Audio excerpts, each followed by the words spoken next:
now is a good time to really tell the audience about the recommendations.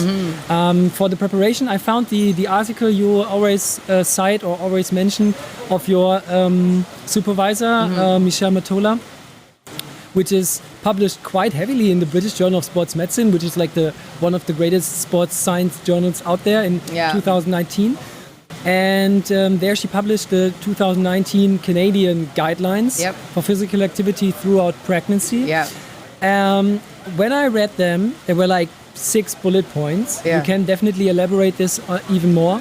But when I read them, I was like, they are pretty similar to the general WHO guidelines, like 150 minutes of exercise each week, 3 sessions each week, having a mixture between strength and endurance type of sports.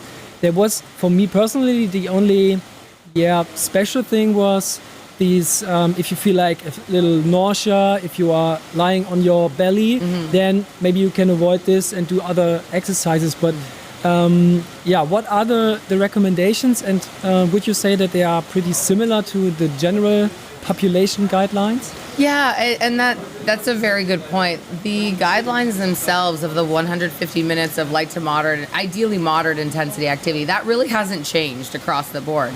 But how you accomplish that is what a lot of people don't understand. And so, if you're a doctor and you have your script and you're writing your recommendation, we want people to work up to 150 minutes or more. More is better.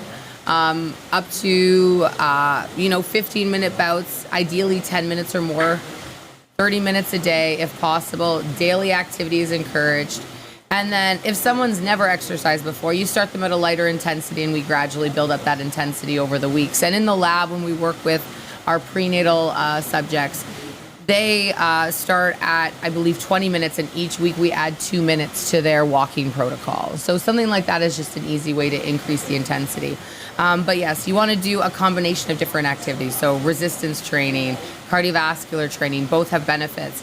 When you look at diabetes research just in general, there's a factor about resistance training that elicits a stimulus with diabetic patients that is better than just cardiovascular training alone. So when someone is diagnosed with diabetes, they'll prescribe resistance training and aerobic or cardiovascular training. And I think the same is true in pregnancy, because gestational diabetes is a risk, right? So I think you want to be doing both, because there's something about it that helps regulate your blood glucose. And I don't know why. A lot of the researchers don't know why. That's a question that they're still exploring. But with the guidelines themselves, yes.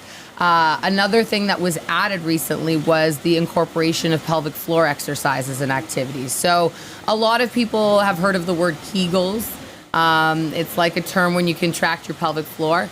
But realistically, pelvic floor exercises can be breathing exercises. Anything that is utilizing the diaphragm and the pelvic floor and the abdominal musculature, and having those units work together. And really, in order to do that safely and to know that you're doing that effectively, you should be working alongside a pelvic floor physiotherapist.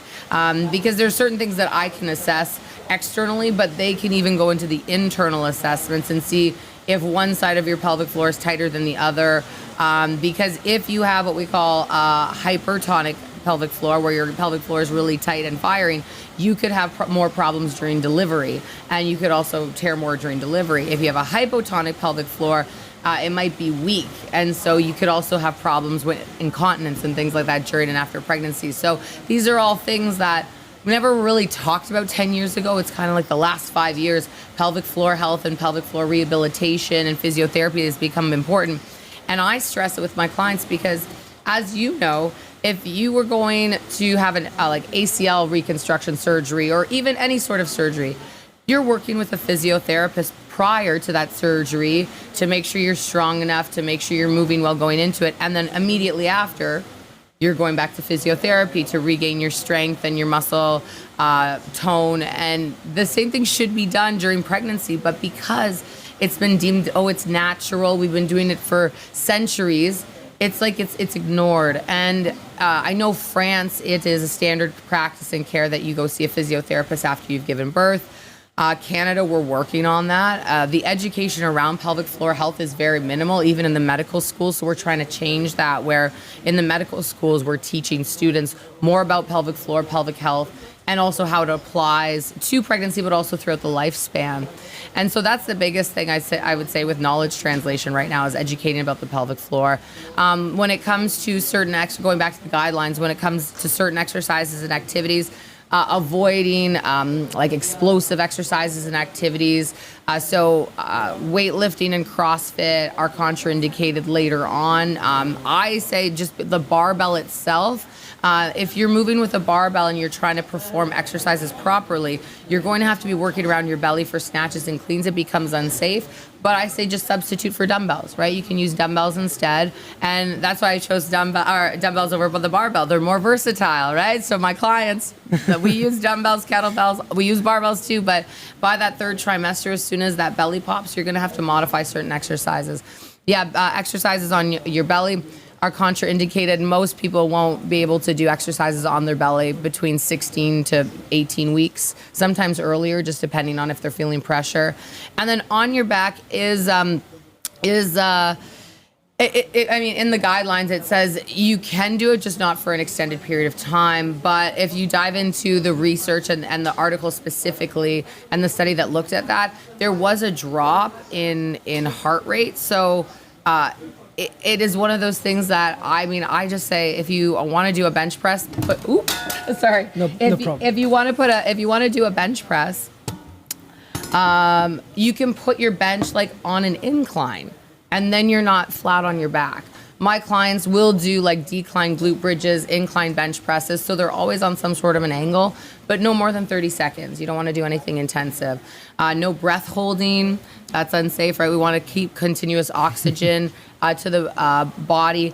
But that's difficult for people who are CrossFitters or powerlifters, or who do heavy strength training, because you've been taught to do the Valsalva maneuver. Yeah. And so that we throw out, like, nope, no more Valsalva maneuver. We don't want that at all. And then when it comes to like impact exercise and activity, anything that's going to have the potential for falling. And here in Germany, everyone bikes everywhere. But you could fall off a bike. Most people are fairly safe about it. But we recommend stationary cycling versus, going on long bike rides on rough terrain. Horseback riding, scuba diving is contraindicated because the pressure changes. And then also being mindful if you're training at different altitudes as well, that can be problematic. Just that you mentioned like a bike and falling. Just yesterday, I received an email on my working German Sport University email address, and it was like, your father just had an accident, which was at the end okay, but with the coordinates, so his Garmin watch just, it could be any watch, I'm not affiliated to Garmin. Yeah. Maybe one day. Maybe. So if you're watching this, but it was this kind of watch, and I was his emergency contact, and he immediately, due to the acceleration, sent me an email with the coordinates. I called him and he was like, I fell, but it's kind of okay. But it was really interesting that this whole technique basically works. But for example, to avoid this kind of thing, you could cycle on a cycle ergometer if it's possible to not like a time trial bike, but rather here. And what is the main reason for example, for avoiding this kind of breathing maneuver? Does it translate to the blood pressure of the unborn infant, or what is it? Yeah, so blood pressure, lightheadedness. So then if you pass out, then you're going to fall, potentially hurt yourself, but also in particular pelvic floor. So when we take a big breath in, our diaphragm contracts and actually moves downward. Our abdominals naturally engage, but then our pelvic floor, it wants to engage and contract as well. When you have a fetus growing in there and your uterus and everything else, that pressure builds up even around there, right? And so from a safety perspective, we want the oxygen always continually flowing. Again, that's why we avoid long-term bouts on the back during activity.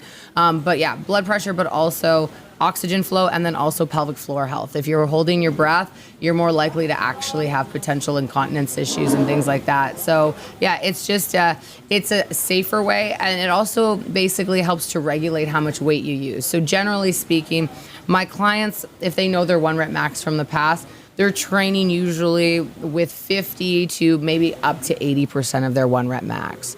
And keep in mind, during pregnancy, it's basically like you're walking around with a weighted vest, right? So if you throw on a 35-pound, even your backpack, put 35 pounds of weight in it and just walk around for a bit, it gets heavy. And that's what I do with my students. I'm like, you want to feel pregnant? Let's throw on some backpacks. Let's put a medicine ball in there and see what it's like and see what you're able to do and not do. And that's a really good kind of learning experiment for them, because especially as a male, yeah, you're right, you're probably not going to experience pregnancy, but I guarantee you're going to know someone in your life, family member, sister, cousin, friend, who's going to become pregnant. And then they're going to have these questions, and they're going to come to people who are in the field. So you'll probably get questions too. And you can just say, just talk to Steph, you know?